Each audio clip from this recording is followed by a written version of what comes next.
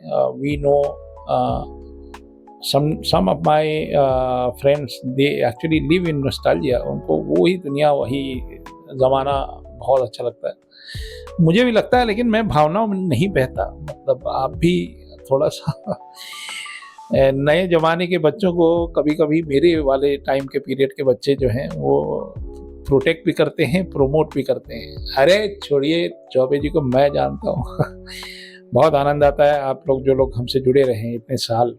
और तब देखिए थोड़ा सा ना ये सिलुएट में आप देखेंगे तो बैकग्राउंड में ये कैरेक्टर बहुत ही डार्क डार्क से दिख रहे हैं, क्योंकि बैकग्राउंड वाइट है। अब मैं इसको वॉर जोन बना रहा हूँ और मैंने ब्रश ले लिया। ये एकदम बाय डिफॉल्ट वाले ब्रशेस हैं, आप टेंशन मत लीजिए, मैं कोई फैंसी ब्रशेस नहीं यूज कर रहा अभी फिलहाल। ये जो बाय डिफॉल्ट हर फोटोशॉप में जो ब्रश होता है, I am using that only. तो ये हार्ड राउंड ब्रश है 19 नंबर, और उससे मैं ये बादल बना रहा हूँ। और थोड़ा सा द होल एम्बियंस इसको मैं जोड़ने की कोशिश कर रहा हूँ कैरेक्टर से, क्योंकि वो मेरे आँख पे बहुत पॉप आउट नहीं हो पा रहा था, या बहुत ज़्यादा ही हो रहा था। तो वो थोड़ा सा कट डाउन करके माहौल को थोड़ा सा एक जैसा कर रहे हैं। और I am trying to do the माहौल। तो ये हो गया, धुआं सा है, मतलब क्या धुआं धुआं सा उठता है। अरे मेहदी हसन साहब याद आ गए। तो ये थोड़ा सा कहीं लड़ाई वड़ाई हुई है, युद्ध में कुछ जलाया वलाया गया, ये फैंसी ब्रश हमने यूज़ किया। देख लीजिए फैंसी ब्रश ये असल में क्लाउड ब्रशेज हैं, और ये मेरे स्टूडेंट्स को मैं शेयर करता हूँ अपने जो भी ब्रशेज हैं। हर स्टूडेंट के पास मेरे सेट ऑफ ब्रशेज हैं। कॉमिक की इंकिंग जो मैं डिजिटली करता हूँ वो मेरे स्टूडेंट्स के पास है। मेरे वाले ब्रश भी मैं उनको ट्रांसफ़र करता रहता हूँ। और अब ये जो दो हाथी हैं पीछे, और थोड़े से इनके ऊपर वो मेहनत कर दूँ ज़रा सा, और बस ऑलमोस्ट हो ही गया है। और ये कहीं पे ले जाके छोड़ दूंगा। जब फाइनल जब प्रिंट होने वाला रहेगा तो एक बार और इस पे मैं टचअप करूंगा, और थोड़े और अच्छे से लेआउट करूंगा, और रीटच करूंगा इसके अंदर। फुल एंड फाइनल जो रहेगा ना हमारा प्रिंट के लिए, तो ये कट डाउन किया जाता है। जैसे ये शॉट है, वो जो हाथी के दांत दिख रहे हैं एकदम दिखाने के और खाने के, और एकदम सफ़ेद सफ़ेद सा दिख रहा है, वो सब उसको मैं दबा दिया। और तो ये ऑलमोस्ट कंप्लीट हो गया, और सीरीज़ हमारी जारी है, और बहुत ही जल्दी मिलते हैं अगले एपिसोड पे। 30 कैरेक्टर हैं, 30 कॉमिक हैं, और इन 30 कैरेक्टर्स के साथ जर्नी में आप शामिल रहेंगे। और उम्मीद करते हैं ये कंटेंट आपको अच्छा लग रहा है। अगले एपिसोड में मिलते हैं, तब तक के लिए जय हिंद।